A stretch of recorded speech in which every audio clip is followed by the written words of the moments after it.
Hello everyone, this is part 12 of What If Naruto Was Hashirama's Heir, and I hope you guys enjoy this video and to like, to subscribe, to share, and check out the playlist, to see more comment down below. Now let's start the intro. They call me a god. They call me a god. They call me a god. It had been 4 days since Naruto's arrival back in Konoha with Yugito. Life in Konoha did not change since Yugito's arrival, nor did she get treated weirdly by any of the Konoha populace. Even with her Kumo background, it seemed Naruto's reputation superseded any bad stigma that attached itself to her. Even in the all-seeing eyes of the Hyuga clan, being well received and famous had its perks. Being in a relationship had its perks as well, and Naruto took advantage of it every day since Yugito's arrival. Even right now, as Yugito was getting dressed in Naruto's room, she was putting the finishing touches on her outfit when she noticed Naruto coming into the room. "Naruto-kun, are you ready to go to the gate?" asked Yugito, turning around to see Naruto. "Naruto-kun, we can't do that right now, we'll be late." Naruto stood in the doorway of his bedroom, dressed in only a helmet and a shield with nothing else on. "To the gate," said Naruto before it dawned on him. "Oh yeah, that's today, huh? Well, shoot, I worked hard on this outfit. I got the helmet, shield, and obviously a sword," said Yugito suggestively while wrapping a hand around Naruto's sword. "I think we have a few minutes to spare." At the village gate, 10 minutes later. "Where the hell is Naruto?" questioned Tsunade as she stood impatiently at the gate. Lounging on the outer gate walls, reading his orange book, was Kakashi. Kakashi was actually on time today due to Tsunade telling him to be at the gate 4 hours earlier, prompting him to arrive still 5 minutes late even with a 4-hour grace period. "I'm sure he'll be here, Hokage-sama. Don't worry," said Kakashi as he lazily flipped a page in his book. "He's actually coming right now. And just on time too because they're approaching." Naruto and Yugito appeared via a shunshin as they landed next to the busty cage and elite Jonin. "Present and accounted for Bar-chan," said Naruto, dressed in his standard Konoha attire complete with his flak jacket. Yugito stood next to Naruto in simply a blue V-neck shirt with black pants and black sandals on. "Good morning, Hokage Dono. It seems we weren't late, thankfully," said Yugito with a smile as Tsunade smiled back at the young blonde girl. "Good morning to you too, Yugito-chan and Brat. Glad to see you both make it. I was a little worried there," said Tsunade as she looked out toward the path to see several figures approaching Konoha. "Look sharp now, here they come. And Naruto, why do you have a helmet on?" Naruto turned red as he grabbed the helmet off his head and flung it out of sight and out of mind into the bushes. About a minute later, the group that was approaching Konoha finally made contact. "Hello, hello, hello. Welcome to Konoha. I am Konoha's god, I'm Hokage, Senju Tsunade," said Tsunade, extending a hand to who she deemed as the most important in the group that arrived. "May Dono, it's a pleasure to finally make your acquaintance." May happily placed a hand out to shake with Tsunade as she smiled at the blonde Hokage in front of her. "The pleasure is all mine, Tsunade Dono. I'm just happy that you extended this alliance offer to us in Kirigakure. And for that, on behalf of Kiri and myself, as its god I'm Mizukage, Water Shadow, I thank you." May was a beautiful, slender woman. She has green eyes, and ankle-length, auburn hair styled into a herringbone pattern at the back, a top knot tied with a dark blue band, and 4 bangs at the front. She wears a long-sleeved, dark blue dress that falls just below the knees. Underneath, she wears mesh armor that covers slightly more of her upper body than her dress. To complete her outfit she wears high-heeled sandals, dark blue polish on her fingers and toes with matching blue lipstick. "Can you say MILF?" said Naruto hearing Kurama say, MILF, in his head at May's beauty. "And I believe those are double D's she's sporting, damn it. Jiraiya-sensei's teachings are still in my head," thought Naruto in his head as he looked over May in an unnoticeable manner due to Yugito standing right beside him. "Your mate is attractive in her own ways, but that human is downright beautiful. Even I can see this. I'd kill her so hard," said Kurama as Naruto internally nodded his head at the comment. "I hear you on that. I'd kill her so hard too if I wasn't in a relationship. Wait, kill her." "Never mind," replied Naruto in his head as he stopped internally talking to see the rest of May's contingent begin greeting Tsunade, Kakashi, and Yugito. With Mei were a group of 4 people, 2 of which Naruto recognized immediately upon seeing. The first being one of the legendary 7 swordsmen, Momoki Zabuza. Zabuza still looked the same since when Naruto first met him, except he now had on the standard flak jacket of Kiri with a shirt on underneath. Zabuza still lugged around his Kubakiriboko on his back, and his ever-present ninja face was still on and just as menacing as when Naruto first met him. The second person Naruto recognized in the contingent of Mei's was the even more beautiful Haku. Haku was the hunter nin who accompanied Zabuza on Naruto's first C-rank mission to Wave. Haku grew slightly over the 4 years since seeing Naruto, now standing at a height of 5 foot 5 inches tall. She was wearing her long black hair loosely, and wore a pink, sleeveless kimono, with pale red edges and decorated with small plum-colored swirls, that went to her ankles. Around her waist was a simple white obi tied in a bow, and she wore a pair of light brown sandals with dark straps. She also wore a dark-colored choker around her neck, and her Kiri forehead protector could be seen on her right arm, around her bicep. Damn. Can you say you know what? Never mind. I think you get the point. Haku's hot, and without her chest bindings on ICC cups arg. Why was that the first thing Jiraiya-sensei taught me? Thought Naruto perversely as he eyed Haku as well, still unnoticeable by those around him. Hey, doesn't it seem weird to you though? Questioned Kurama in Naruto's head. After getting a what from his Jinchuriki, Kurama decided to elaborate. All of the most beautiful women in the world seem to be some of the strongest kunoikis in the world as well. I mean, face it, Yugito and Tsunade are powerful, and I'm certain these 2 are as well. But that girl from the cryptoanalysis group, Shiho, is not a dime, as you would call it, and definitely one of the weakest kunoikis I've seen.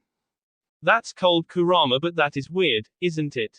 It must be a conspiracy or something, replied Naruto in his head before he was nudged by Yugito, stopping his internal conversation with Kurama.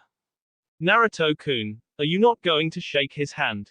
Questioned Yugito as Naruto looked over to see the other 2 members of Kiri's group with their hands extended.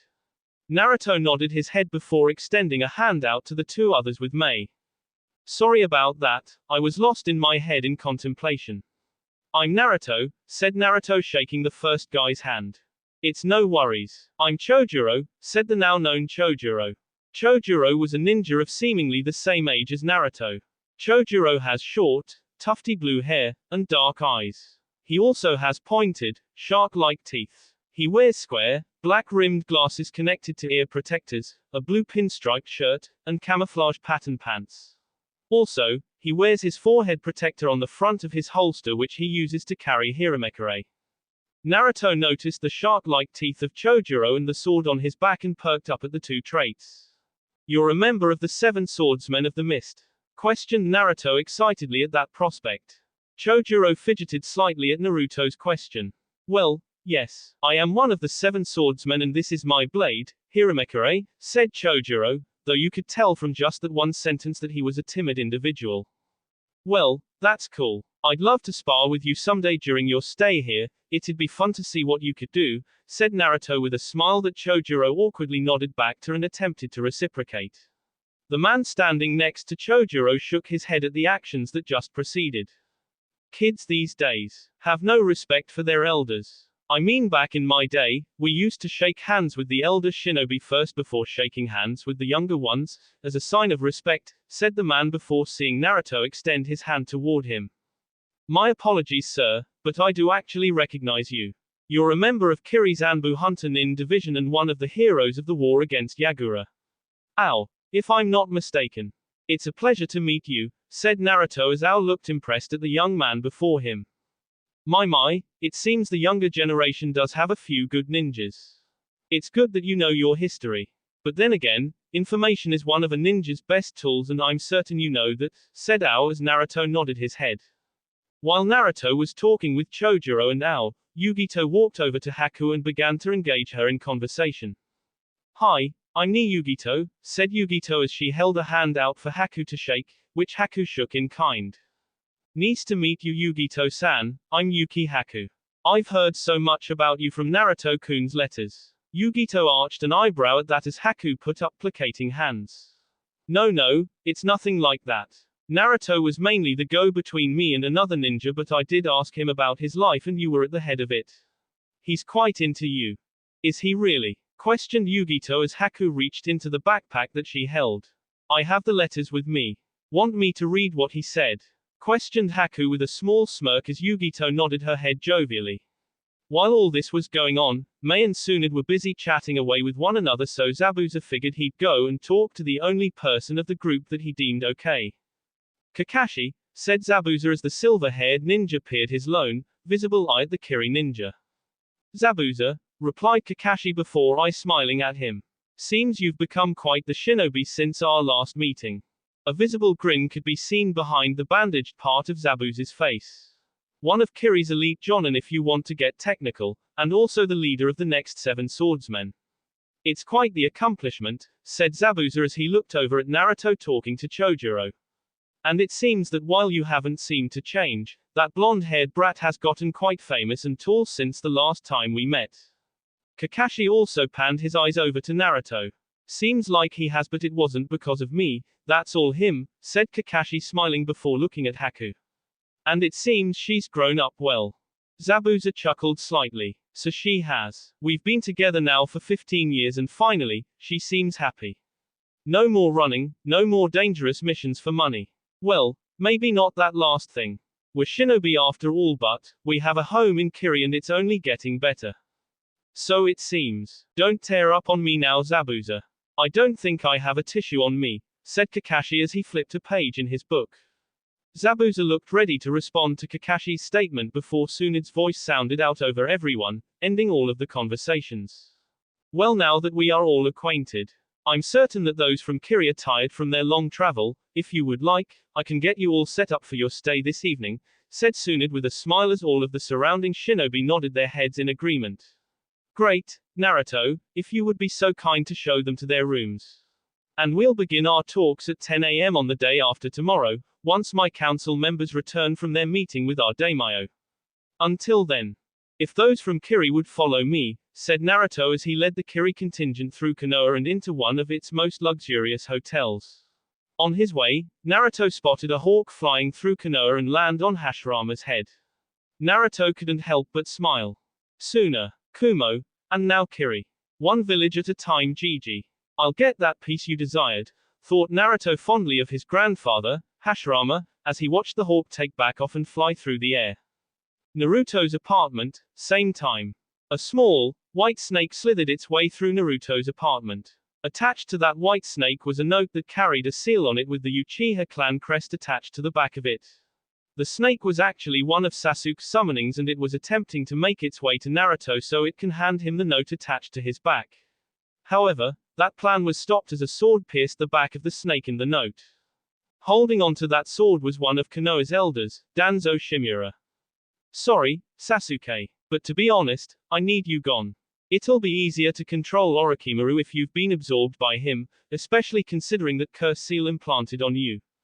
Then with his help, I'll be able to take over Konoha and finally bring peace to this world by uniting all nations under Konoha's roof. Thought Danzo as one of his root agents cleaned up the snake remains, making it appear as though it never entered Naruto's home. Orochimaru will be able to handle the Kyuubi after absorbing the Uchiha and me and my root agents will handle Konoha. Then I'll become its Hokage and all I have to do is give up test subjects for Orochimaru. But honestly, I'll probably kill him as well once he's dealt with Minato's son. He'll be the only one who could stop me at that point. Seeing that everything was back to normal and there was no trace, Danzo nodded his head. Good. We're off. We have those peace talks here in 2 days with the Kiri contingent being that Hiruzen's teammates are out at the moment. And by then, the plan should be in motion, said Danzo as he vanished into the shadows of Naruto's apartment, never leaving a trace of being there behind. Hokage's tower, 2 days later.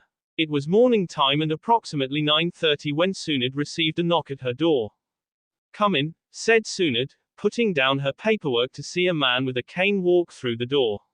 Ah, Danzo, you're early. Danzo closed the door behind him as he walked in and took a seat in front of Tsunade.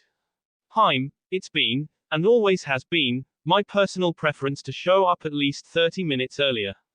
That's how Root used to do it, nothing like that Kakashi of yours, said Danzo, peering a lone eye out at Tsunade.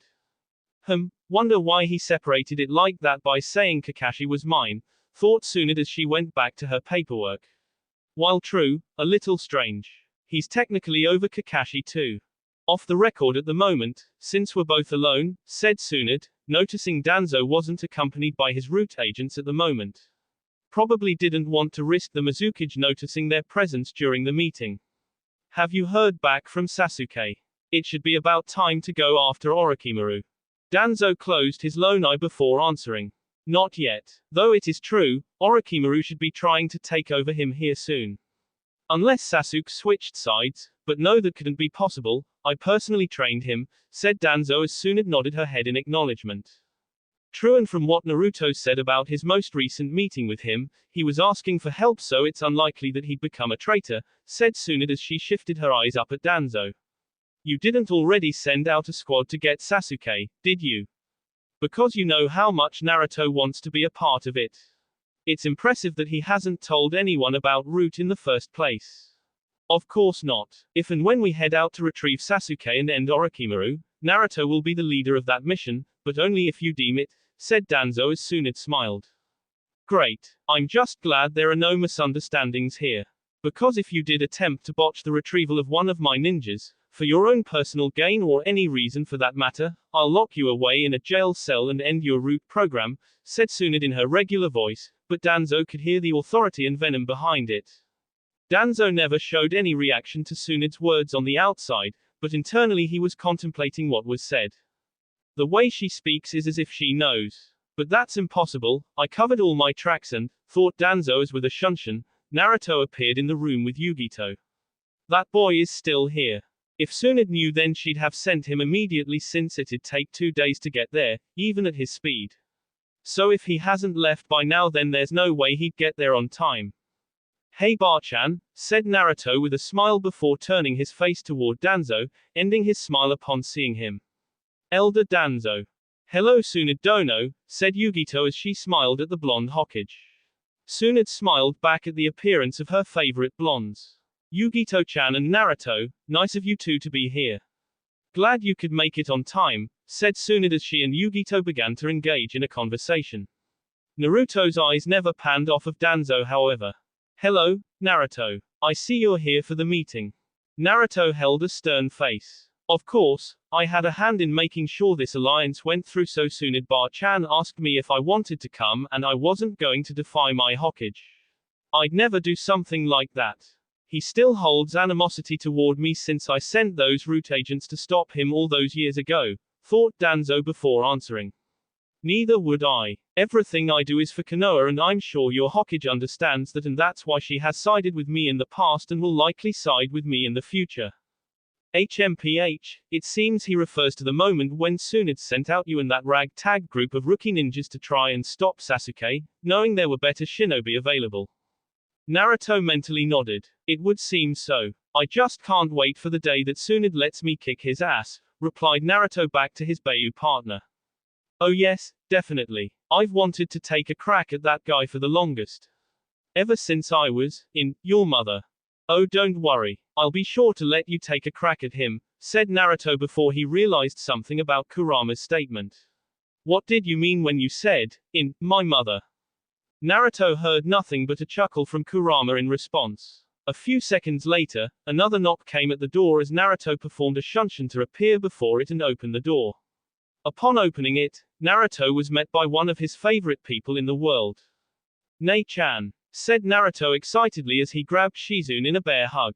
I haven't seen you in forever. Where have you been? Naruto sat down Shizune as she smiled at the blonde before her. Well Naruto-kun, you'd see me if you take the correct way into Tsunade-sama's office. Since you go through the window all the time, you basically bypass me and all of the workers here in the Hokage Tower. Naruto looked at Shizune skeptically. You're trying to make me lose the bet with Jiraiya-sensei, aren't you? How much is he paying you to make me feel bad about not seeing you? You'd think Jiraiya-sama would stoop so low to get you to lose the bet of who'd be able to grow through the window the longest by paying me to get you to feel bad. Questioned Shizune as Naruto nodded his head. You're right. Is it working? Yes, it is. Your ingenious Nei-chan, said Naruto as Shizune smiled before addressing Tsunade. Tsunade-sama, Maidono is in the conference room waiting for you with the other elders, said Shizune as Tsunade nodded her head. Tsunade stood up as she addressed Danzo, Naruto, and Yugito. If you would all follow me to the conference room, said Tsunade as those three followed her to the office. Same time, somewhere in the land of grass. Kakukaku, Sasuke-kun. You didn't think that I'd not have a plan to stop you, did you? Questioned Orochimaru as he stared at the downed Sasuke in front of him. Along Sasuke's body was black markings and he seemed to be in extreme pain as he looked up at Orochimaru with his Sharingan. This is Danzo's Juinjutsu, cursed seal. Is he in on this? Questioned Sasuke as he struggled to move but the cursed seal was too powerful. Orochimaru smiled at Sasuke before answering. Of course Danzo was in on this. He figured that I'd be less of a threat in your body than you would be in it. Danzo has plans and mine coincide with his. All I have to do is stop Naruto-kun and that'll be easy to accomplish in your body, said Orochimaru before grinning ominously at the Uchiha. And be sure to know that none of your help is coming. Danzo made sure to stop all that. Not to mention the poison in your system was of design by Kabuto before he was captured. You're not going anywhere. Sasuke struggled some more but it was no use. He was completely at the mercy of Orochimaru and could see the end approaching fast. In Konoha, as Danzo was approaching the conference, a small rat walked past him in the hallway. Though the rat wasn't a normal one at second glance, it had appeared to be made of ink. Which it later was as it dispelled into a group of words. Danzo-sama. That isn't the real Naruto. The Mizukage's two young shinobi are also not there. Danzo looked up at Naruto in front of him as he couldn't ascertain what his root agent was trying to get across to him. That's Naruto right there. So how could he not be the real one? Thought Danzo before it hit him. He could be a wood clone. As Danzo thought that, the Naruto in front of him turned his head around slightly to look at him. Naruto smiled a big grin before turning his head back around to head into the conference room. And he took the Mizukage's shinobi to help him, thought Danzo as he continued as if nothing happened. With Orochimaru. Orochimaru looked at Sasuke as he prepared to begin the ritual to absorb Sasuke's body. Boom. An enormous explosion occurred that blew a huge chunk of the wall of the room Sasuke and Orochimaru were in. Standing in the hole of the wall with debris and rocks flying all around him was Naruto. Hot damn, I rock, said Naruto as he looked around expectantly for some laughs. Four figures stood behind him as two of them looked uninterested in his joke. But I mean, hot, because of the fiery explosion and the rocks falling all around us. Or well, forget it. Sasuke-kun. Came the voice of two of the people with Naruto. One with pink hair and the other with black hair. Sorry, Naruto-kun. Chojuro and I thought it was funny, just bad timing. You know, Orochimaru and then Sasuke's condition at the moment, came the calm voice of Haku as Naruto nodded his head. I understand. You two are with me, said Naruto as he took off down the hallway, the same one Orochimaru took off through once the explosion happened. Being that Naruto and the two mist shinobi disappeared, it left Sasuke alone with Sakura and the other figure. That figure was in actuality a female. She was of average height, standing at 5'4" tall. She had short, black hair and pink, pupil-less eyes. She wore the standard outfit of her village which consisted of a red uniform with her right sleeve missing and a lapel over her right leg, a brown flak jacket, fishnet tights, and a skirt over them. She also wears regular shinobi sandals and a pair of gloves. Situated around her forehead was a forehead protector that had the symbol for a Wagakur carved into it. Kuretsuki. Sakura, said Sasuke weakly, addressing the two kunoikis beside him. This is Danzo's Juinjutsu. I could break it but with the poison in my system, it's rather difficult. Did you get the antidote? Sakura nodded her head as she pulled out a vial with black liquid inside. Of course. Naruto said that Kabuto would likely have poison and though it took a long process of mind reading, Inoiki found out the contents of the poison. Making the antidote was easy after that, said Sakura as she placed the liquid into a needle. Sasuke then bore his eyes over to Kuretsuki's pink ones as Sakura prepped the antidote. Kuretsuki looked back into Sasuke's Sharingan as she smiled at the Uchiha in front of her. Hi, greeted Kuretsuki as Sasuke responded with a weak, hi, in return. I knew you sucked as a shinobi. How could you let someone get the drop on you like that? I thought you were the almighty Uchiha from Konoha. Last of his breed. If this is the best you got, I think I may need a better dance partner. Sasuke laughed weakly as he felt a needle get stabbed into his back. You weren't saying that when I kicked you and your team's ass a year ago, said Sasuke as Kuretsuki's face scrunched up in slight embarrassment. Please, I wasn't the one leading the mission. Nor did you fight fairly. Had it been a straight-up one-on-one, me versus you, I'd have melted your pretty boy ass, said Kuretsuki back to Sasuke before being swept off her feet, bridal style, by the Uchiha. It's good to see you again, said Sasuke, who broke Danzo's Juinjutsu with ease once he was freed of the poison in his system. Kuretsuki smiled back at Sasuke. It's good to see you too, Sasuke-kun, said Kuretsuki before bringing Sasuke down into a kiss. The kiss lasted for about a minute before they were interrupted by a cough, that was followed by a huge explosion. Sasuke-kun. Not to ruin your reunion. But Orochimaru is still alive and attempting to run. So if you could finish that after we finish him, that'd be great, said Sakura as Sasuke and Kuretsuki looked sheepish at forgetting about the pressing matter at hand. Sasuke placed Kuretsuki on the ground before nodding his head. Let's go, said Sasuke taking off down a corridor with Kuretsuki and Sakura in hot pursuit.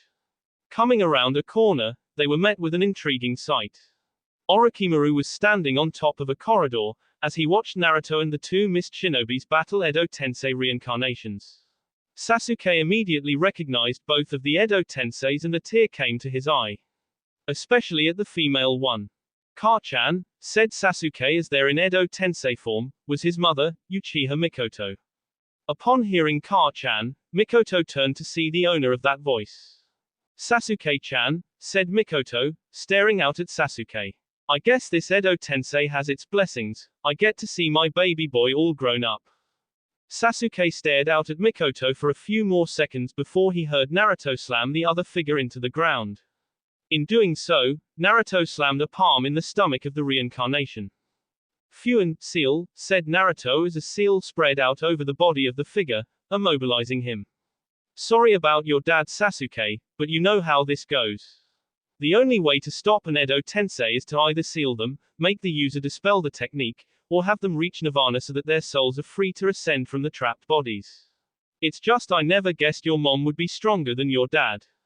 Together they were quite the tandem. I was quite the accomplished kunoichi before I become a mother, Naruto-kun. I was also next in line to lead the Uchiha clan, but since we are a patriarch clan, Fugaku was given the right to be the leader, said Mikoto as Naruto arched his eyebrows, impressed at Mikoto's achievements.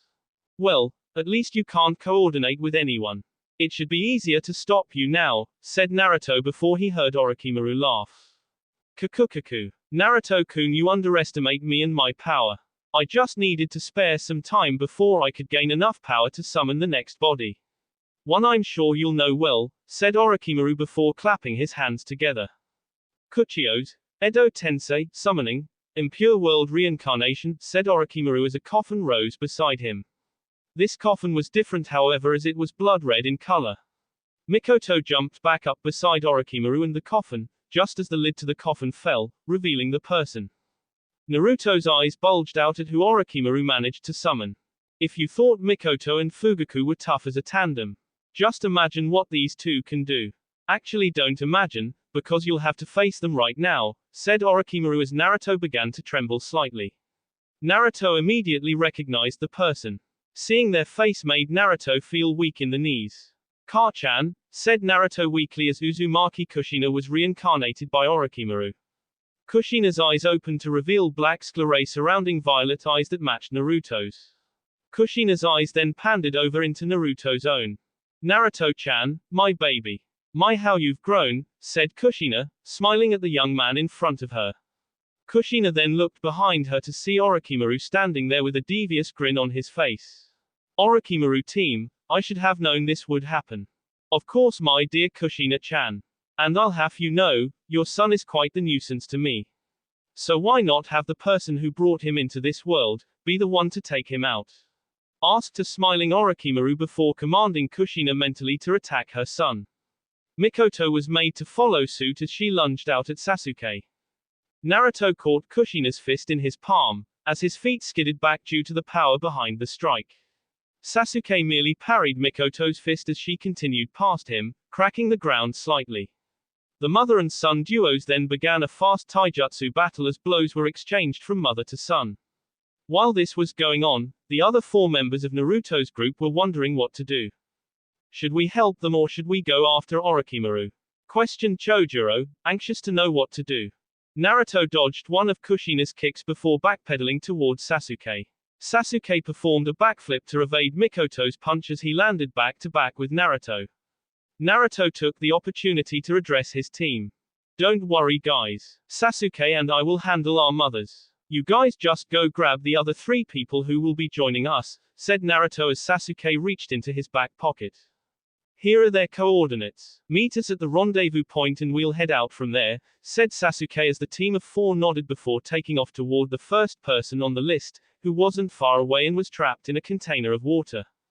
Orochimaru looked interested at the instructions being handed out by the 2 young shinobi in front of him. They must have forgotten about me. I could just leave at any time. Or I could stay and hope that Sasuke gets injured enough to the point that I can take over his body, thought Orochimaru before he decided to do the former. I can always get Sasuke later, I'll have to find another body in the meantime but Sasuke can wait. There's no use in getting killed today, I have too much to accomplish. Orochimaru turned to leave the building before his face was met by the underside of a wooden getter. Orochimaru was sent careening over Naruto and Sasuke, back through the room that they'd just come from. Glad to see I'm not late to the party, came the voice of the man behind the wooden getter. Killing my old teammate, I'm about to check that off of my bucket list today. Jiraiya-sensei, we left him just for you, said Naruto as Jiraiya nodded his head before taking off after where he sent Orochimaru. You just be careful, kids. Your mothers are no pushovers. At one point they were deemed to be as good as Tsunade. They were even deadlier as a duo, said Jiraiya before disappearing down the corridor. Naruto and Sasuke turned their heads back to their respective mothers as they prepared to do battle once more. Though I don't like the circumstances, I did want to meet Yuka-chan. I've heard so much about you. Naruto's words brought a smile to Kushina's face. Well, I hope you find a way to stop me. Because I can't control my movements. Here I come, said Kushina as she sprinted back out at Naruto. Naruto returned her sprint as he prepared to meet her head-on. Naruto and Kushina clashed together in a standstill as Naruto blocked Kushina's kick with his forearm while Kushina blocked Naruto's other fist with both of her arms. Naruto wasn't prepared for a golden chain to come flying out the back of his mother's hair. Naruto, those are your mother's chakra chains. They have the power to suppress chakra. Do not get struck by one of those, said Kurama urgently in Naruto's head as Naruto acknowledged his partner and jumped to the side to dodge. Naruto didn't have to wait long before 3 more chains appeared from Kushina's back and all of them were dancing around menacingly behind her. Kushina came back at Naruto full speed, as she began to lash out with more strikes that coordinated well with the chains that were floating behind her. Mom is so good at taijutsu. It's scary. If this continues for any longer, I'll get struck by either her or one of her chains, thought Naruto as he continued to narrowly dodge Kushina's assault as that was all he felt he could do. Meanwhile, Mikoto and Sasuke were still locking eyes with one another.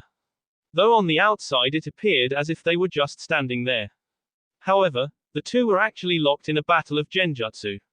Eventually, Sasuke began to flow through hand seals that were quickly mirrored by Mikoto. Kaiten, Gokakyu no Jutsu, Fire Style, Grand Fireball Technique, said Sasuke and Mikoto simultaneously as they both blew out huge fireballs toward one another. However, Sasuke immediately realized he was going to lose the battle when he noticed that Mikoto's fireball was near twice the size of his. Luckily, Naruto appeared next to Sasuke in a shunshin as he held the ram seal. Suten, Suijinheki, Water Style, Water Encampment Wall, thought Naruto before he spat out an enormous stream of water that quickly doused the fire that was slowly approaching Sasuke. Sasuke breathed a sigh of relief at Naruto's timely arrival. That was close. My mom is basically the same as me. Only better. She was beating me down in our genjutsu fight and there was nothing I could do about it. Then the fireball technique just now, said Sasuke hard-pressed at how he was going to defeat his mom. What about yours? Questioned Sasuke as he looked at the blonde beside him. Well, I'm just a clone. Boss is over there getting murdered by Car-chan. He can't catch a break. He created 4 of us and only I made it over to help you and possibly formulate a plan, said the clone Naruto as Sasuke nodded his head. Well, if you can come up with something let me know because right now, we're getting nowhere fighting alone. Which was a good plan considering Jiraiya-sama said they were a fearsome duo, said Sasuke as Naruto's clone nodded. Well, what makes you both any different? I mean when you both were in Anbu together, you guys seemed unstoppable. Or when we helped protect the village, said the clone, shifting into a defense seeing Mikoto run through hand seals. Maybe fighting together is better than alone. Sasuke thought for a moment before agreeing with the replica of Naruto. Maybe you're right. Now we just have to tell Naruto, said Sasuke as he was pushed out of the way by the clone. Got it covered, said the clone before he was violently blown to pieces by Mikoto's fire jutsu just now. Kaiten, Ruka no Jutsu, fire style, fire dragon technique, said Mikoto as she placed her hands on her hips and looked out at Sasuke with disappointment. Now if that clone hadn't moved you out of the way, you would have been blown to bits by that jutsu. Didn't anyone ever teach you to never take your eyes off your opponent? Questioned Mikoto in a motherly tone as Sasuke stood back up from being pushed away by the clone. Just as Sasuke was standing up, Naruto landed beside him with several cut marks on his clothes, but nothing that actually hit his skin. Dude, this sucks, said Naruto noticing the singe marks on Sasuke's shirt and pants from Mikoto's last jutsu. You're right but I think your clone had the right idea. We weren't getting anywhere separate and I don't think a change of mothers would have helped either, we need to do this together, said Sasuke as Naruto nodded his head. Kushina landed next to Mikoto as her chains continued to dance behind her head. Let's do this, said Naruto as he placed his hands in the snake seal. Mokuton, Mokujoheiki, wood style, wood locking wall, thought Naruto as he surrounded Sasuke and himself in a dome of interlocking wooden pillars. Kushina and Mikoto both appeared on the outside of the wall before smashing a hole through each side of it. Upon doing so, they realized that nothing was in the dome.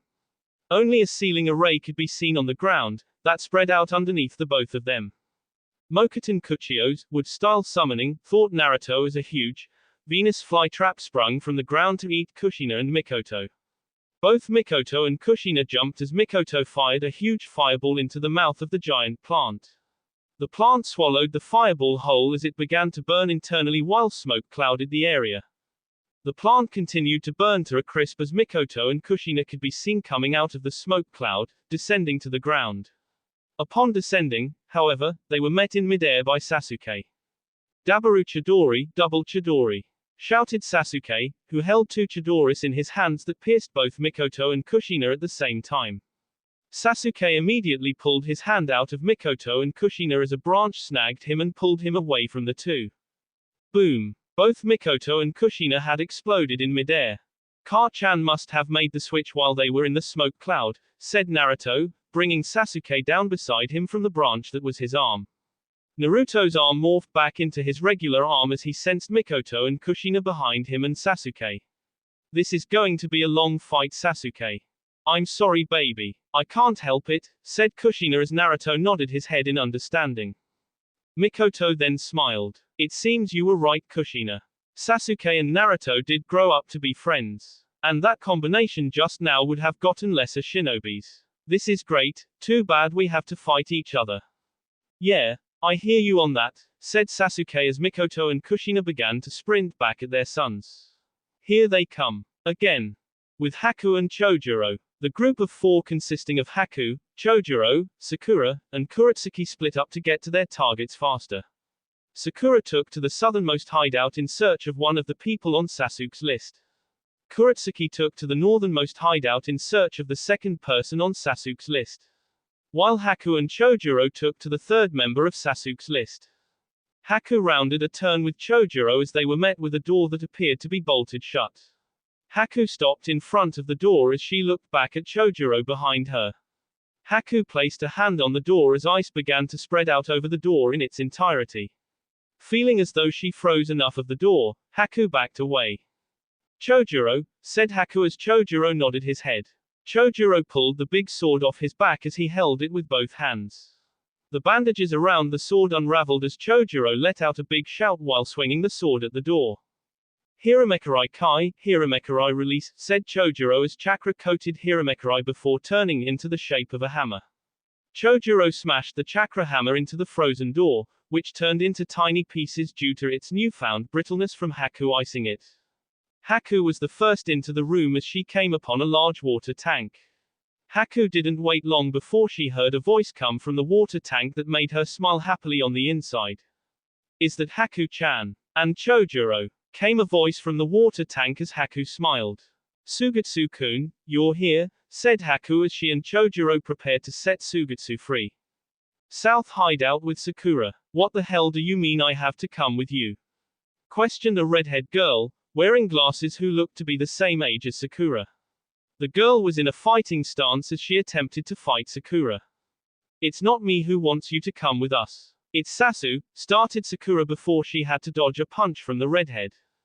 I don't want to hear about this. There's no way, absolutely no way I'd ever come with you. I don't care who wants me to, said the girl before Sakura appeared behind her. Sakura placed a glowing palm on the back of the girl's head, causing the girl to fall into a deep sleep. Kami, why couldn't I get the psycho? Questioned Sakura as she proceeded to drag the redhead out of the building before activating the seals she placed. Boom. Sakura blew up the entire hideout, leaving nothing out of reach from the explosion, effectively destroying every last piece of the hideout and all of the nasty experiments inside. Sakura then proceeded back to the rendezvous point with the redhead in tow. North hideout with Kuretsuki. Why couldn't I get the weak redhead? Questioned Kuretsuki as she dodged a huge fist. The fist blew out a hole in the wall as the man behind the fist looked at Kuretsuki with a crazed look. I'll kill you. Ha. Came the even crazier voice of the large man with orange hair. He made a move to attack Kuretsuki again before he was stopped dead in his tracks by Kuretsuki's next jutsu. Yoten, Sekaigyo no Jutsu, lava style, quicklime congealing technique. Thought Kuretsuki as she realized a wave of quicklime from her mouth at the large man, which acted like quick-drying cement, quickly immobilizing him from moving any further. The man with orange hair proceeded to struggle to move but couldn't as the jutsu was too powerful for him to break. The man then succumbed to unconsciousness as Kuretsuki placed the seal Naruto had given her on his forehead, cutting off the large man's chakra and sending him into a deep sleep. That should do it, said Kuretsuki before realizing she'd now have to lug the large man out of there.